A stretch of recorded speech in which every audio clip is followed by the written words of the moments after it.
G'day friends and fans, welcome to Dave Talk Stuff, Ukraine War Update for the 10th of November 2025. I'm your host, the author David Applegate, author of the books The Boyhood of Cade, Pearl Games, Into the Elsebound, The Erotic Tales from the Empire, Part 1 out now, Part 2 coming soon.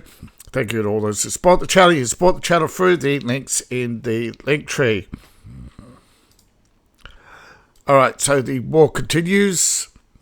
Key events. Both sides exchanged missiles, drones, and artillery, of course, with Russia claiming to have captured Ryben in the Zaporozhye region. Fighting continues in Pavlovsk. Elsewhere, after the Russian drone attack that targeted energy infrastructure, although didn't Zelensky say they blew up an apartment building? So if they only blew up an apartment building, how come you're racing to restore power to thousands of homes? It's like the news can't make up its mind. And of course, sooner or later, you're going to scroll down and say, oh look, Russia only attacked civilians, only blew up buildings, please put more sanctions on Russia, please, please, please, please. It's never ending. But here we go. United Kingdom is sending equipment and personnel to Belgium, claiming they're light of incidents, but won't exactly say what these incidents are, and that Russia's been involved in a pattern of hybrid warfare over the years. Hi, pot! I'm the kettle! You're black! Hello, black kettle! Hello, black pot! Both sides. Of course, Russian propaganda worldwide. They engaged in justifying aggression. What they didn't tell you about these businesses is one's actually a pair of Russian skaters. Sanctions against. They claim to be FSB agents of sabotage. Information sabotage, who? Kryly Dmitrov, Russia's sovereign wealth fund, and negotiating trade deals around the world. Oh, this is crazy. This is reaching levels of delusion and paranoia not seen since World War I. You got to remember, World War I, you might be able to blame a little bit on the naivety. Right, England was accused of spreading rumours about weapons and build-ups. There were troop build-ups, there were weapons, there were countries since 1907 very panicked about the build-up. The British had, over 100 warships or something? It was something ridiculous, and you had the Germans who also built up their navy, the French who built up their navy, and all of them posturing over who's going to control Europe. And it's like, they weren't interested in trade deals, they weren't interested, instead of building automobiles, they wanted to build tanks. And this is the thing, most people don't understand this. Tanks were already in development before the war, okay? They weren't new. But the focus was on the rapid. I think this is what panicked people, was when the American armed forces, I think it was the Army Air Corps, was formed, and so people started panicking and they wanted aircraft, and then came the machine gun. But by the time it came to tracked vehicles, I know it seems strange looking back why they rejected the tank for so long. And then you look at the actual number of deaths. Tank crews were dying. They suffocated in the so you'll actually understand that they didn't want a weapon which the troops would eventually refuse to serve in because it killed them. So the tank was actually scrapped. Now, had, I suppose, they not then engaged in large-scale artillery build-ups. But then again, it all came down to, and you look at the build-up, right? Russia was in the middle of cutting its military, and then all of a sudden, Ukraine starts building up its arms. It starts talking about Russian hostility. At a time, Russia had closed 27 military bases or something. Now, moving on in the diplomatic front, they're still talking about a possible end to this war, though they're talking about discussions with the US, not with the Ukraine. Ukraine refuses to talk, but Russia's meeting with Egypt, and this, of course, has been retaliated. Ukraine retaliated by putting sanctions on the officials.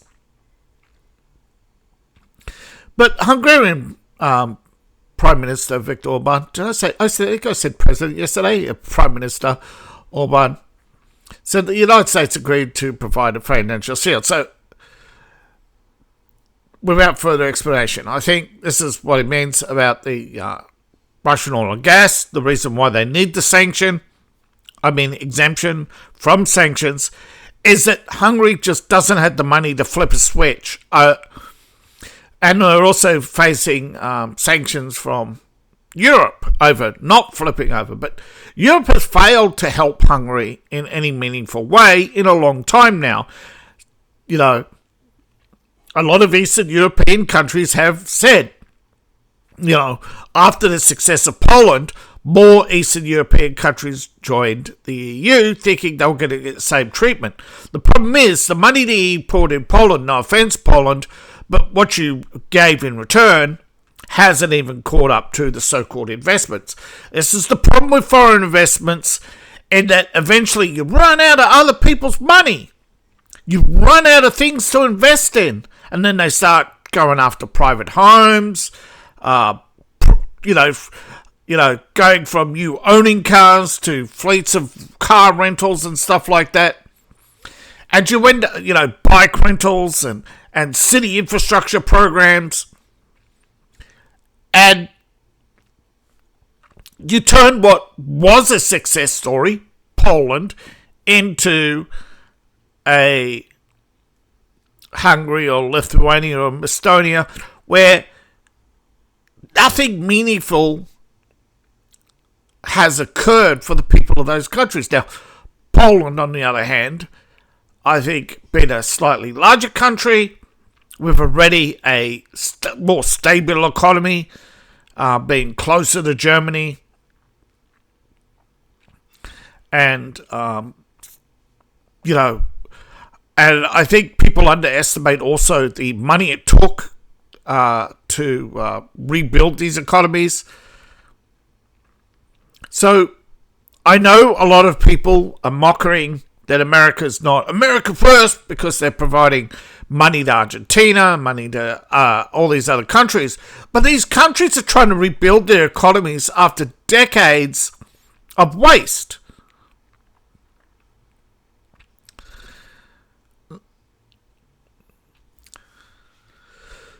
But it seems to fall on deaf ears.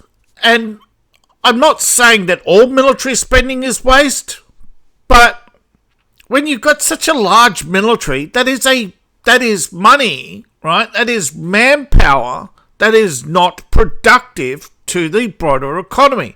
Now, yes, later, if you only keep these men for a few years in military service and then they go into police force and security, or if they stay longer and officers go into management and stuff like that, then they're bringing valuable skills. And therefore, you actually are building up the economy. But the problem is, you have people who are pretty much, it's not turning the unproductive men into productive men. It's not taking the unemployment down and building up people who later become, go from being soldiers on payroll, on fixed payroll, to workers. No, there isn't this transition. And companies keep complaining there's not enough men, but then they're bringing all this cheap labour, and it's like, no, this is what's wrong with it. This is why there was so much pushback in the early years, in the 80s and 90s against Poland. And one of the reasons is they did actually fear that Eastern Europe as a conglomerate would be a threat to European security and stability. Now, of course, a lot of the European planners wanted, and you had in the 90s, the European Security Council and Council for Cooperation and all these plans. And one of the reasons why Russian gas and oil and all these pipelines were built to Hungary and all these other countries was to make Russia dependent on foreign currency. That they would not realise that a war in Europe would only hurt the Russian economy. The problem is, nobody this whole liberal progression to trade seems to be as long as it's America first. And I know this may sound like criticism of Trump, but it started under Biden. The undermining of European, not Biden, sorry, it started under Obama with Biden as vice president, undermining European credibility for peace and security. Europe didn't want large armies, is because one of the root causes of World War I and World War II were large standing armies. And one of the root causes of unemployment in Europe was large standing armies. One of the reasons for population decline, large standing armies. Britain, the British economy was hampered by a large standing army. And now they seem to can't pivot off that, and they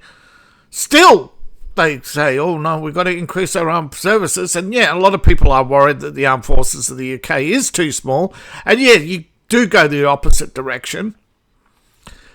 But overall, the problem in Europe is that millions are spent on equipment, and the value for money isn't there. Countries are spending $200 billion, and yet Russia, who spends just over $100 billion, has way more tanks, way more artillery. Now, yeah, granted, some things are cheaper, but overall, you have the problem in that you're burning large volumes of fuel on all these exercises and driving around, and we don't know really how much money is going where on these research projects and why we're not seeing value for money. But we do know that Germany spent an absolute fortune on doomsday bunkers, which they later decommissioned and sold for a huge loss. Why would you buy all these computers and load up all these bunkers with computers, sell them at a loss, and then be surprised when they're turned into crypto farms, and then cause the country further economic loss because they're not making enough money to cover their electricity bill? What a shock. And they're not paying it, and they just disappear. And they become hacker conglomerates and stuff like that. It's a serious problem. And of course, as I've often said, the Ukraine war is more of a distraction away from problems than it is a cure or even a redemption for Ukraine, who is, until recently, very hostile to the West. And the only reason why they like you is because they want to reach into your pockets. Now, there was a large missile strike on Ukraine today, But it wasn't a large number of drones. It was a couple of missiles, well placed, that caused continuing blackouts in Kiev and other parts of Ukraine. Now, Ukraine did, of course. Now, this, I think, is old. Yeah, this is a day ago. I think this is new. This is the new one, yeah. Explosions at the substation in Crimea. And let's see, that was 14 hours ago. Which is weird. That says 2 days ago.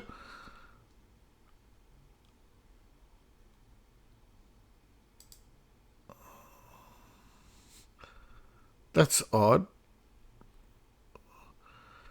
Because I could have sworn before. Is it you? No, you're 2 days ago as well. Could have sworn one of these markers that's a day ago. Was it this one? Nope. Yeah, 2 hours ago. There we go. Sorry, folks. I lost... These markers aren't disappearing like they should, right? To declutter. Now, 2 hours ago, so 13 hours ago, Ukraine attacked Crimea. Russia responded. But they're not telling you they hit the power plant in Ukraine, in Kiev, again. Which is weird. Now, they're only talking about 74 drones, 52 drones shot down. Remember, majority of these drones, decoys. Now, of course, Zelensky takes to Twitter every time Russia retaliates to a Ukrainian attack and calls them barbarians.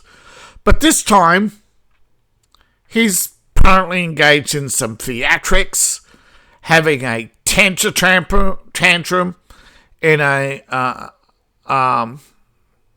which was only described as a minor theatrical event by the Russians, but is basically saying that the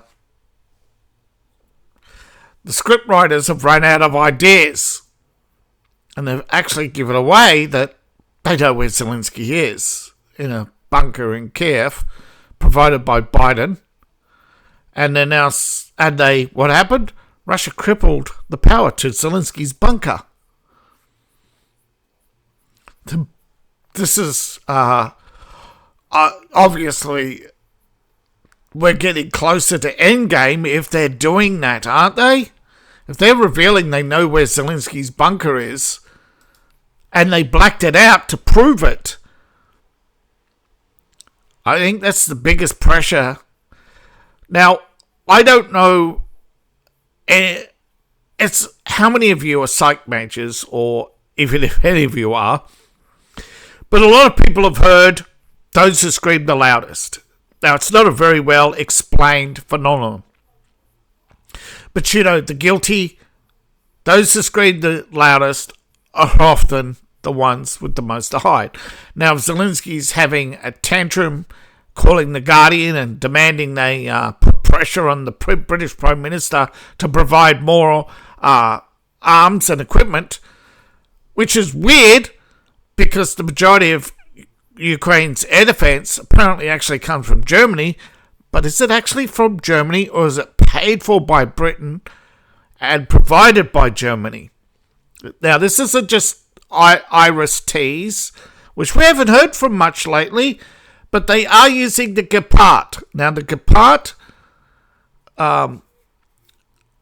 Flakenspanzer is a convert. Now, this is what I believe is happening. A lot of old German tanks, the reason why what's going on is a lot of old German tanks since the mid-90s have been converted to anti-aircraft. Now, originally this was allegedly in anticipation of Russian air power, mainly, low-flying aircraft, cruise missiles. But I doubt that a flak panzer can shoot down a cruise missile. I mean, as proven right now in Ukraine. But we don't know. Until I see it, because all we see is fancy lights in the sky and those slow-moving dots in the sky are definitely just fleets of drones. Now, cannot prove it, of course, but I think that a lot of footage is recycled. I saw one video today, 165,000. You watch the video. It actually came out since. It's actually the same video they put out in 22. It's one of the few times they still had the old video up. Now, pro-Ukrainian channels are really engaged in cope. So I really think if they're recycling videos, they're screaming loud, Zelensky screaming loud, they're having tantrum phone calls, and Zelensky, repeating the same things every day. More sanctions, more weapons, more money, every single day. It's like a pull-string doll, There's a Putin in my boat. Chicken the bed for the Putin.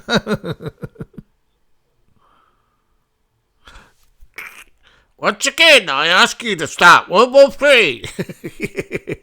But economic sanctions, I mean, what's the point, okay? What is the point? Russia's not going to invest in Ukraine. He's not going to travel to Ukraine. This is a symbolic gesture in the hopes that Zelensky can impose sanctions and then have others impose sanctions. Now, he is leading the US-Russian negotiations on getting rid of the sanctions, and of course these sanctions are tied. They're trying to work out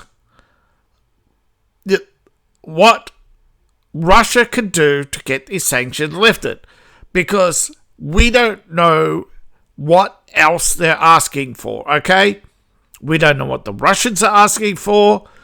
We don't know. We only know from Trump that they have asked for a ceasefire. Russia asked for conditions on this ceasefire. Zelensky claimed he wanted a ceasefire without conditions, and then 12 hours later he said he couldn't trust the Russians to have a ceasefire unless conditions were imposed on them. And then he asked, when asked about those conditions, he said they had to fully withdraw from Ukraine, and things fell apart from there. Yet no Western media will actually highlight that part, nor will they actually reveal, right, a lot of the people that Ukraine has sanctioned and asked for sanctions for. They keep accusing them of spreading propaganda and attracting Russian investments into key sectors of foreign economies. This is all about Ukraine and Zelensky being the mouthpiece of private equity. Because if Russia isn't making those, if countries sanction, right, and confiscate Russian shares or property, whatever, to pay Zelensky his money, give me my $1 trillion, Captain Skyshield, right? You actually understand, right? Somebody's got to step in, and that money's got to come from somewhere, right? And the reason why Moscow has sought a lasting resolution to the conflict and its root causes is because Ukraine's West's backers, though calling for immediate ceasefire, they have noted, right, in 22 and in previous ceasefires, all the way through Ukraine will regroup its military, receive more weapons, and then go back to attacking Donetsk. Now, the Future Investment Fund in Saudi Arabia. Now, Saudi Arabia has actually stated, right, though they're a member of BRICS, they want what you would call mutual assurances, right? Saudi Arabia could invest in Russia, Russia could invest in Saudi Arabia, Saudi Arabia could invest in the West could invest in Saudi Arabia. But they want, right, mutual assurances about protection, right? Because in the past you had, like, Yemen used as a proxy, still somewhat used as a proxy, right? Attacks on oil production. Saudi Arabia has always sought, British protection from being toppled. The Saudis are very, very, still today, very worried that coup, against the... Because don't forget, the Saudis seized power. They still fear to this day. They actually sought out and had their all other most other tribal leaders, almost all of them, including the former rulers of Saudi Arabia, exterminated to the last man, woman and child. But, let's not talk about that. But then again, you can't blame the modern regime for their great-grandfather. But still, they still carry this fear that somebody's going to do it to them. And I think, in a way, got to remember, from the Russians' point of view, I hope you understand, and try and understand the motives of the Russians, right? No matter what you think, the Russians aren't going to believe me. They're not going to believe you. They're not going to believe Keir Starmer, right? They're not going to trust the Saudis, who are half in bed with the British. But from the Russians' point of view, right, a lasting peace is the only way forward. And the only way to achieve that is to stop arming Ukraine. Because the Russians believe Ukraine has this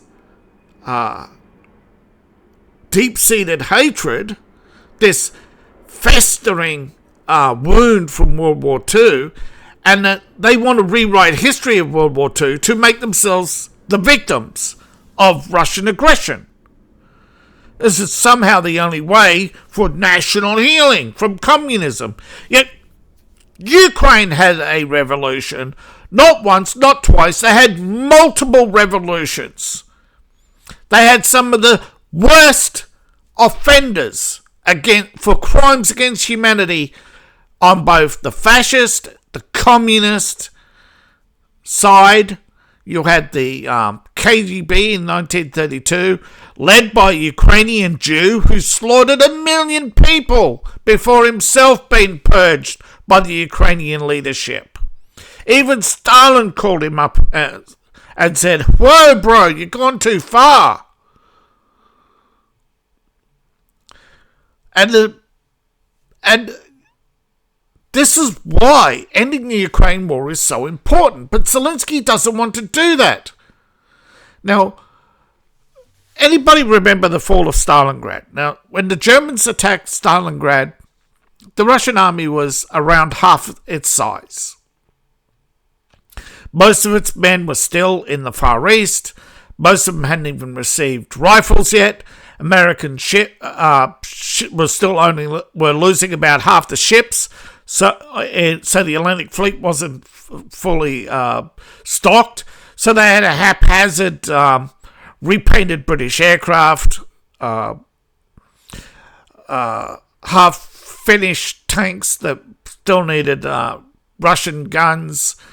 Not everything arrived. A lot of it was supplies and ammunition, and with not everything arriving, so the Americans invaded Iran, set up at Stalingrad with a army recruited from Ukraine and other countries, and they were along with the Russian civilians, right?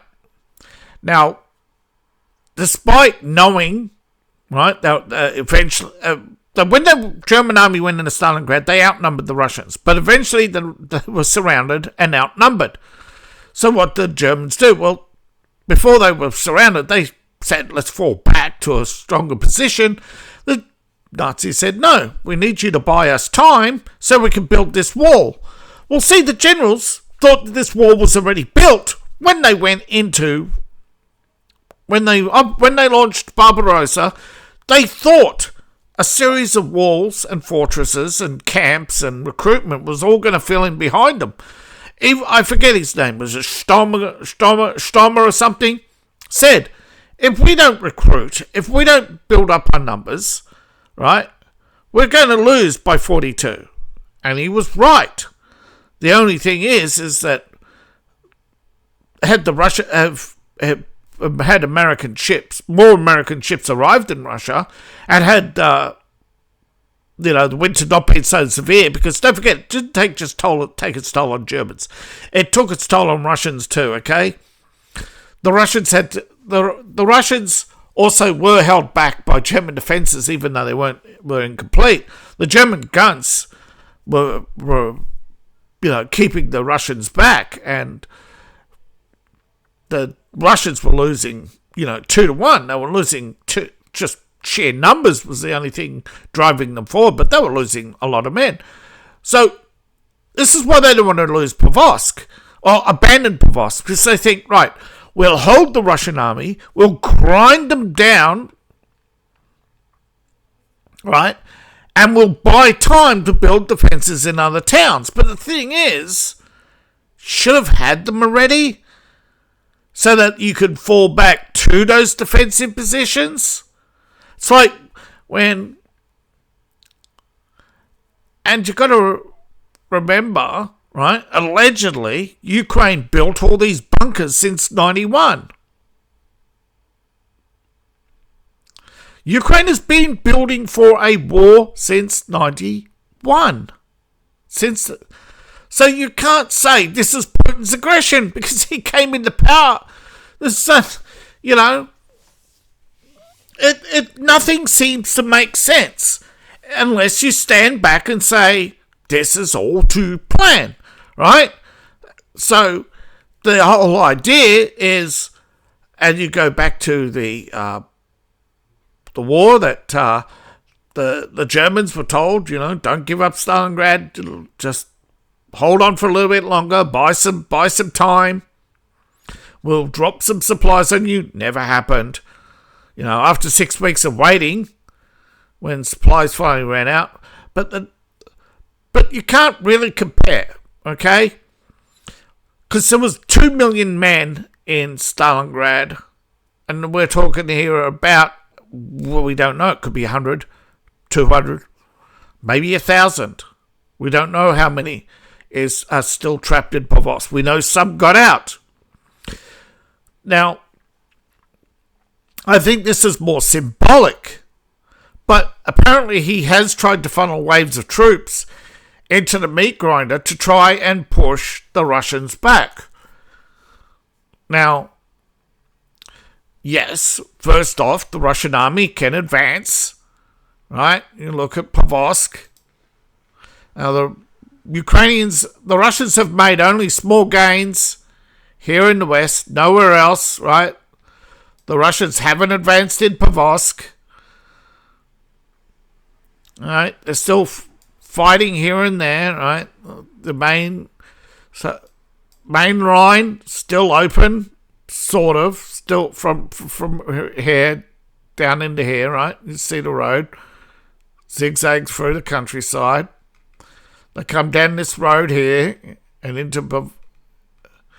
and that joins up with the main road.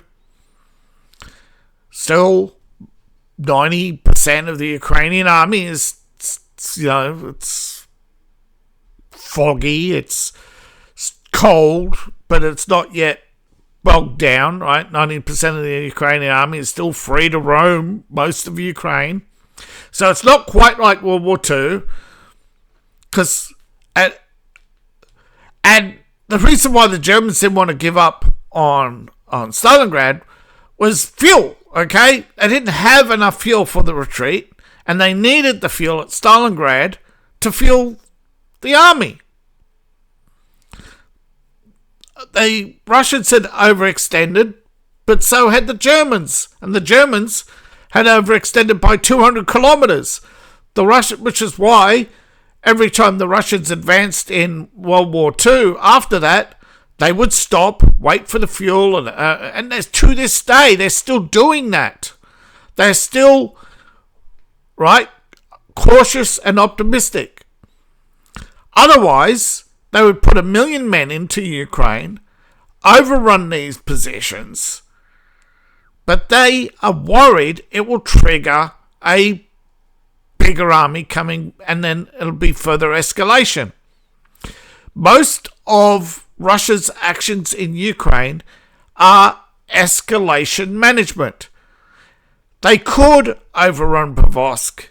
So even with let's say, well, let's be realistic. Let's say, let's send in 100,000 troops and we'll overrun this position.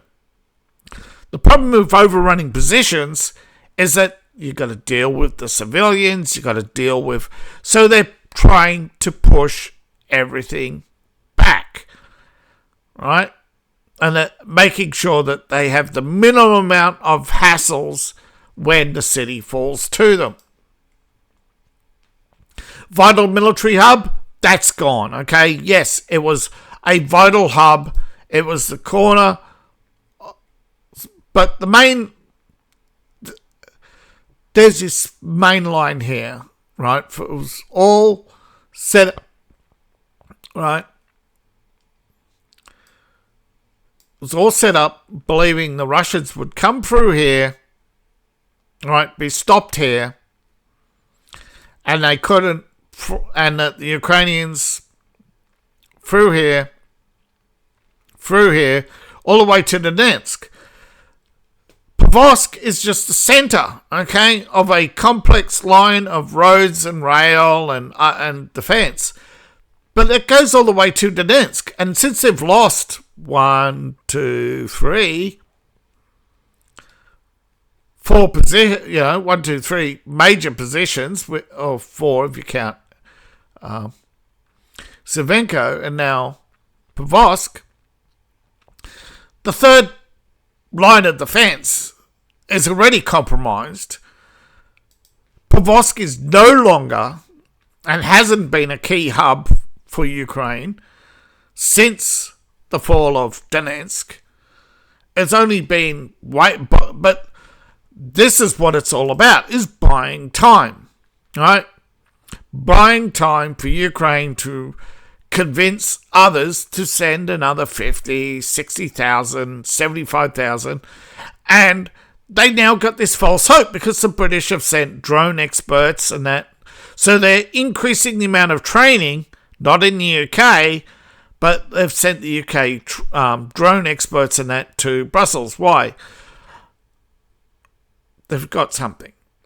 Probably an intact Russian drone. Probably they're all looking at it. Ukraine is providing them with some equipment or something they've captured off the Russians. And now, right, Zelensky's buying time, hoping that they will get, better air defenses or something, or more troops trained in the meantime. So while they hold out, they hope that more Ukrainians will join the Ukrainian army and help them hold out against the Russians. And again, Ukraine wants to bog down the Russians because the problem is they can't hold back the Russians.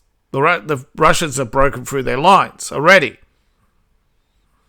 The Ukrainians find it harder and harder to hold the line with the declining weather. Some Ukrainian soldiers have surrendered. Some have withdrawn. But withdrawing without losses may not be possible because they do come under fire. But we don't know how much of is left right? Sorry. Remember, Pavosk, they're trying to hold two lines. They're holding this line here. They're barely holding on, but they're holding on in other areas as well. But how much of that is Russian tactics? Because remember, from the Russian point of view, you first make them come to you. Then you grind them down to the point they retreat. Because that way they won't come back. They won't want to come back. So they grind down the Ukrainians for 6 to 8 weeks. Now, obviously, it's getting longer. The Russians were, up until recently, capturing a town per day. That is slowed. That's obviously slowed. It's obvious that in many areas the Russians are slowed. We don't know how much of that is tactics building up for the winter offensive, or how much that is to please the Americans to show that they're willing to hold the line and not advance further, waiting on to see how much will be approved, because why capture a town if it's only going to be traded back? It's not worth the hassle if they've already got, right, the threat, right? We've got the threat. So could it be they're not advancing in Kupiansk on purpose, or that it's because they've got 1,000 to 2,000 Ukrainians who have deliberately remained behind and unaccounted for? As, so don't forget, they got sophisticated infrared and have noticed Ukrainians have disappeared. Well, they're going to hunt them down. They've had this problem before, right? Remember the Kursk incursion. Ukrainians are still trying to open that up. Now, they're not going to tell us everything. We have to work out a lot for ourselves. But head of one town falling is 5 more. Konst being the biggest. Konst is the real... Konst and Krasny Lyman. Okay? Though it will take months. Now, you compare the size of Konst to Lyman, and you're definitely going to say, there's Myriad, there's Konst. This has definitely already taken months to get to this part. Obviously, from an economic and social point of view, you would say, yeah, this is a strategic target.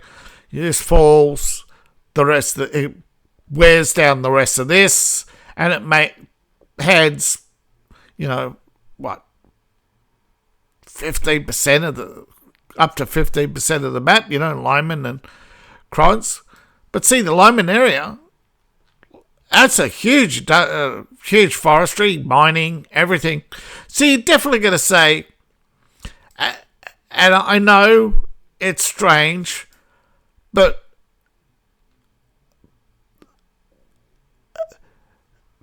whether or not you approve doesn't factor into Russian thinking. You've got to stop thinking that you can approve of Russians' actions.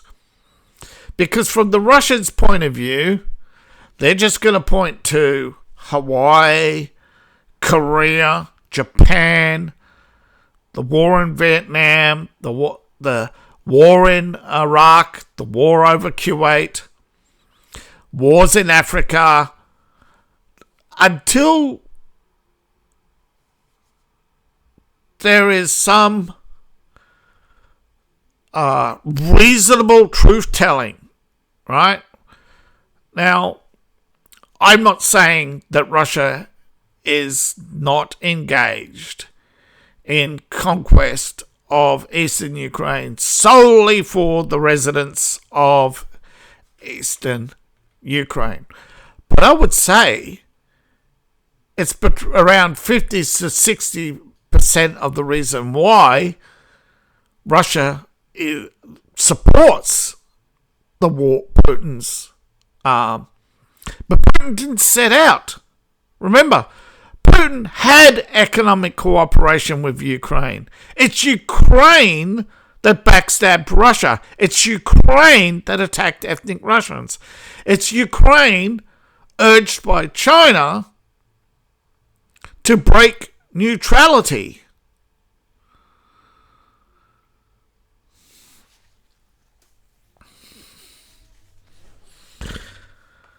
Now, how much of that is on Zelensky is very minor. Anything before his election, you definitely heard lots of criticisms from Zelensky about his predecessors. And as we've seen, a whole bunch of markers just appeared on the map. I thought the offensive... See, the Russians have launched an offensive.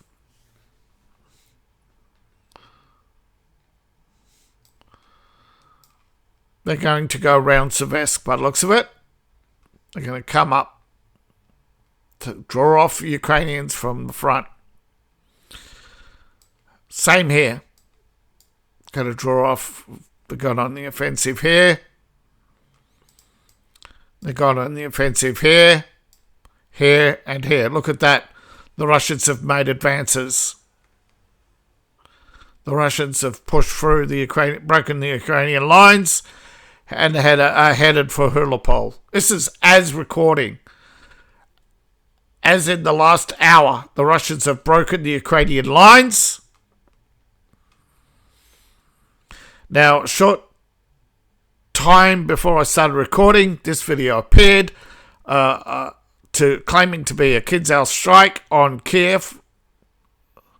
Now, the video is going to be a few hours old when I saw it.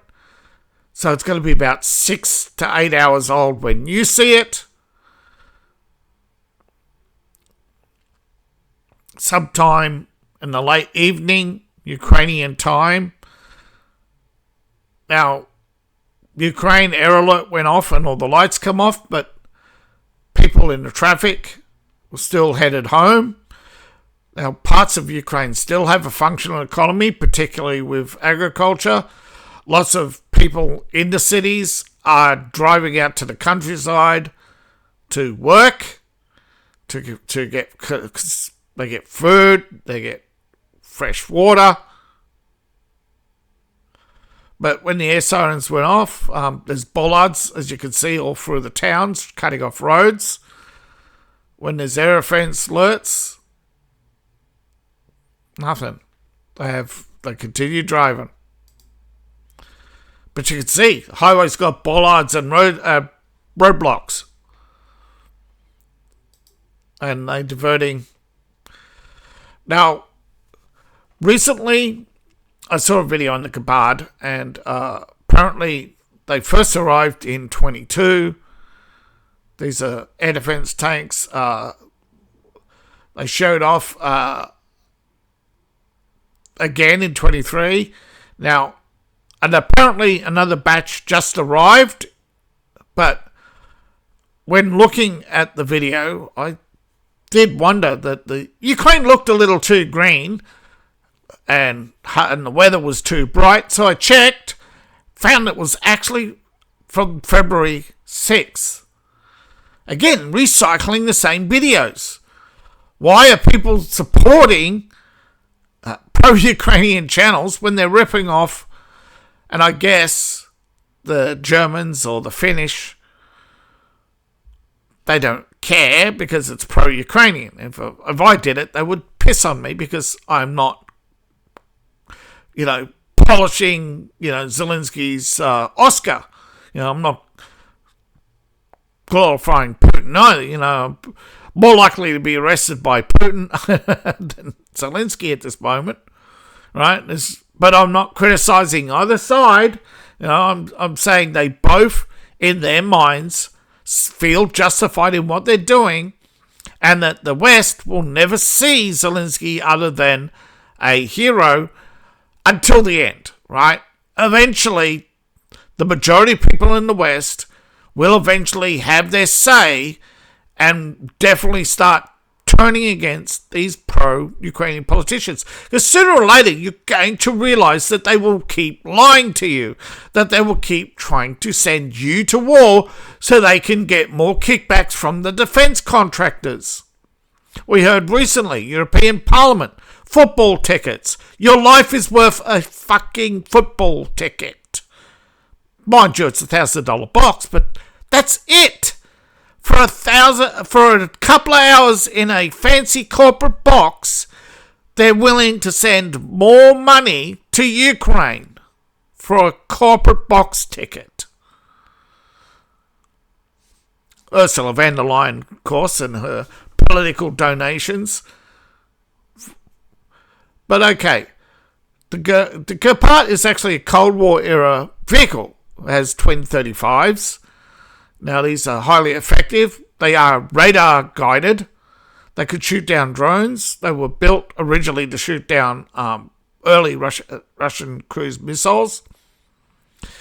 And they use a dense cloud of projectiles. Now, apparently, this is a Leopard 1, and that there's 2,500 tanks undergoing conversion, but it takes time. Now, apparently this has been going on for some time. Now, according to many researchers, and it is highly effective, especially against small targets, so particularly highly effective against the Russian Shit. Now, these systems were previously decommissioned. Okay? They were actually facing scrapping until the Ukraine war broke out. Now, again, if you deep dive into this, they were facing scrapping in the late 90s after the end of the Cold War. But then you had conflicts, small conflicts, ethnic conflicts in Ukraine. And quietly, Europe started stockpiling these, and as they expanded into Eastern Europe, Germany moved these and other assets into Poland. You have a huge NATO base in Poland. Then you had the Serbian-Croatian conflict.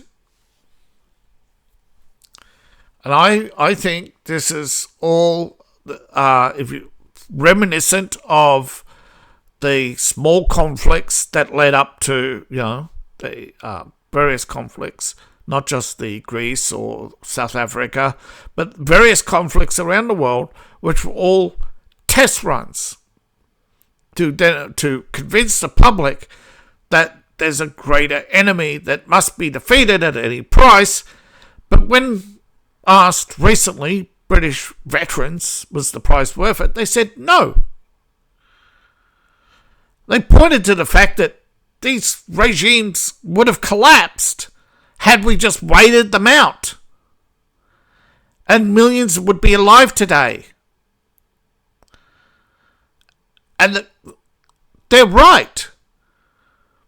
If we held the line in Ukraine, right, and signed a peace deal in 22, right, waited out Putin, sorted all this mess, 2 million Ukrainians would be alive today.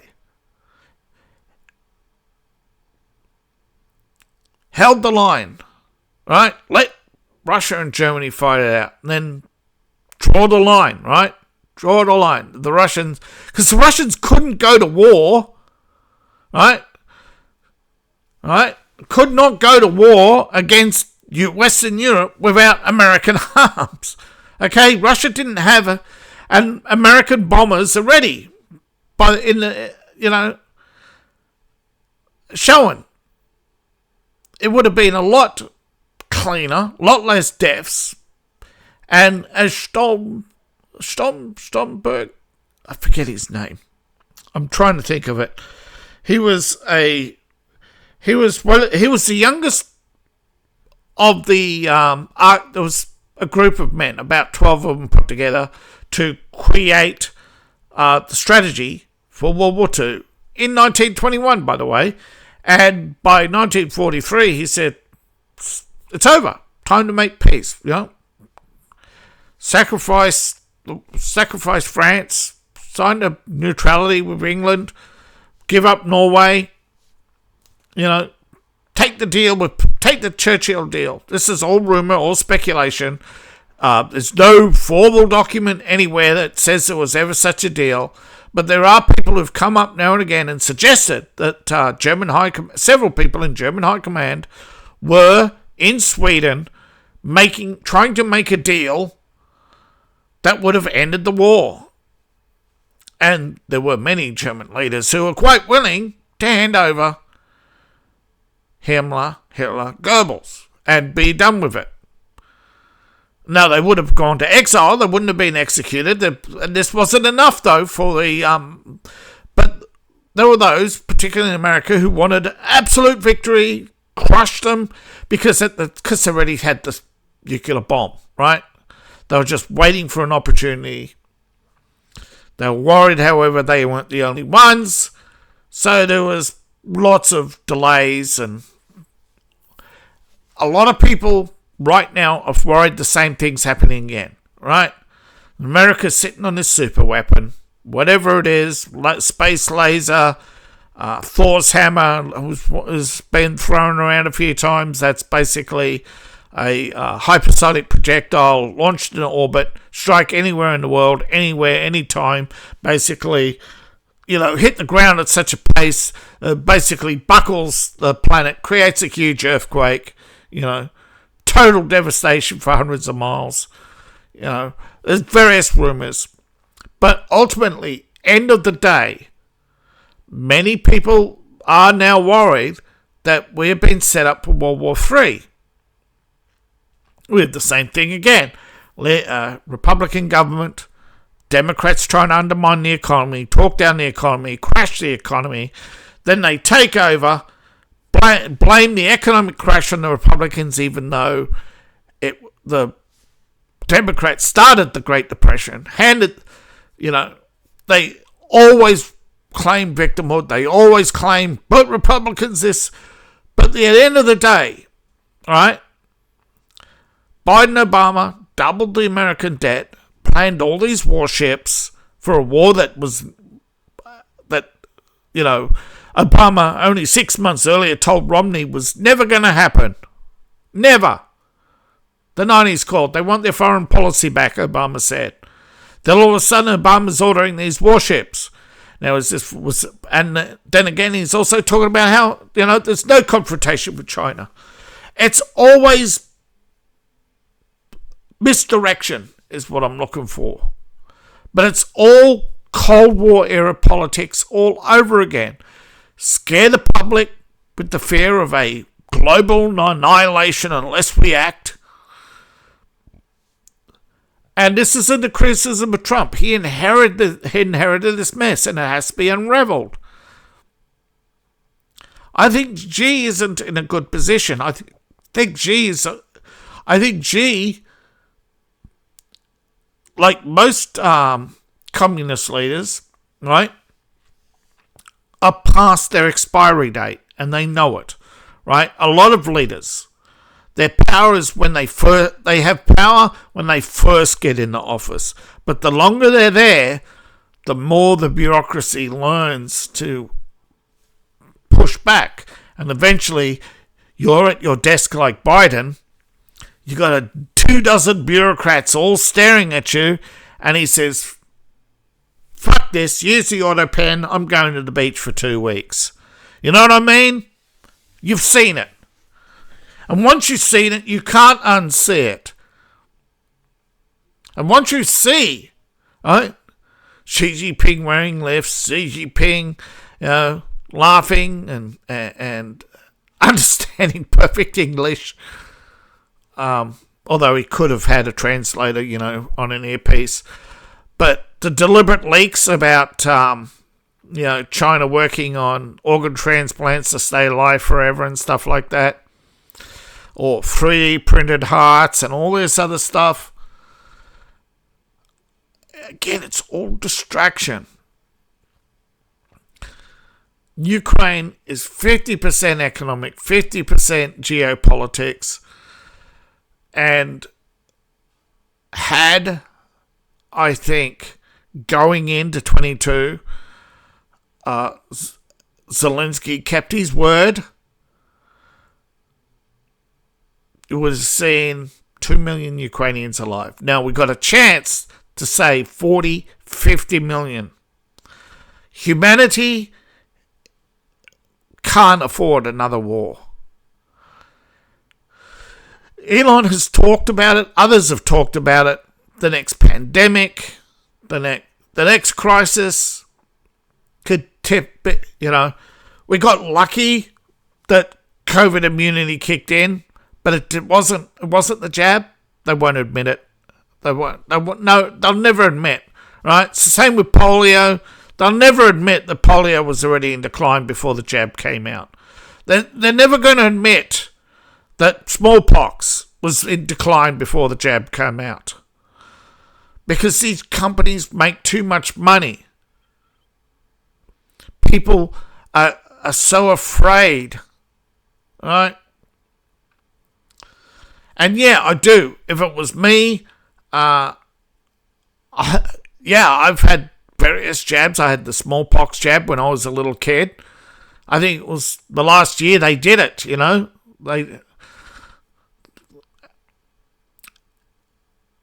Now, they've never tried anything like that since. But you look at Ukraine and you look at all the stories that come out and you think, for the small amount of deaths from smallpox, would you think, they did all that effort to save a few lives that were dying from smallpox, because, as I said, most people who got smallpox died, but it was a small amount every year. But you look at Ukraine, they won't move heaven and earth to save Ukrainians yet they moved heaven and earth for a handful of deaths each year to smallpox. Things don't make sense. And it only makes sense when you realize that they have their own agenda, right? That the elites only do something when it is going to benefit them. So they're not going to move heaven and earth on Ukraine because they're making too much money. And until you take the money out of war, right? You always keep hearing them talking about taking the, profit out of healthcare. Why? Okay. Because you want to take the incentive, you're like taking the incentives out of saving lives. Like, the reason why healthcare is expensive is the billions in subsidies that go to insurance for the large payouts every year. And when you realize that the billions of dollars are just cycling around and the debt is growing, you go, where's the profit?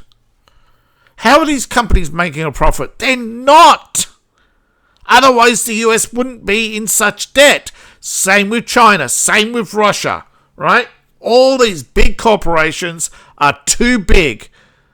Right? The millions that these big corporations are sucking up.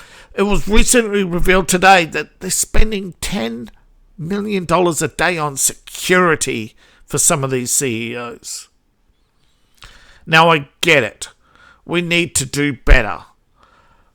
But the threat to the elites is one of the reasons why they're not on our side.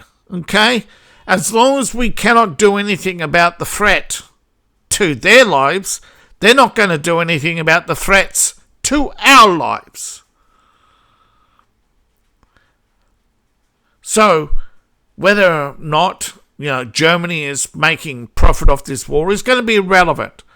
I think ultimately, I do suspect that Britain is funding this with what's left of the North Sea oil money and the money they got in Antarctic oil money before the mining was shut down on there. Okay, the Russians said, hey, we know about it. Okay, we know that many oil conglomerates are worried about fracking because an increase in the US oil production brings down the price, right? There are 9,600 approvals, but only 600 and something active sites. It's not that many. California, they're not running at full production. That's obvious.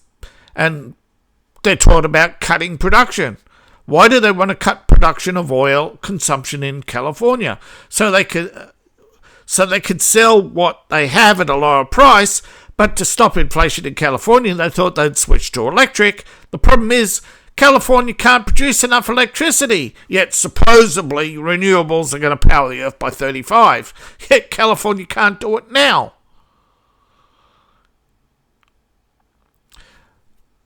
Again, everything is revolving around how much these short-lived politicians, remember, most of them are over 50, or some of them in the case are already past their expiry date, been in government 40, 50 years.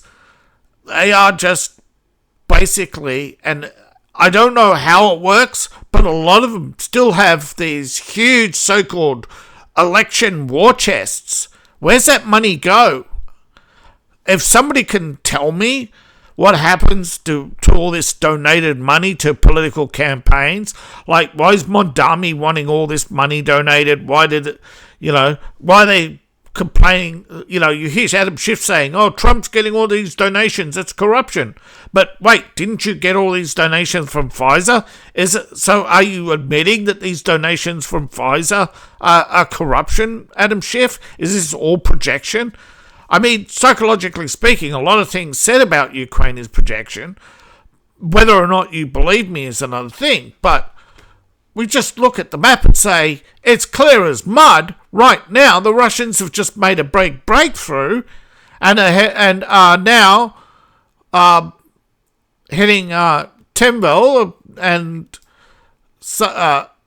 headed towards the south end of Herpol.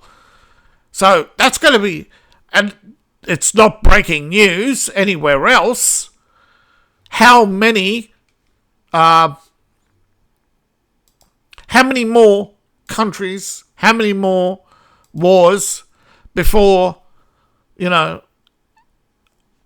again, is US and China being pushed towards war, and is Trump and Xi realizing that they have people on both sides? Like Zhang Xi, the head of the Chinese Military Commission, is definitely pushing for war on Taiwan.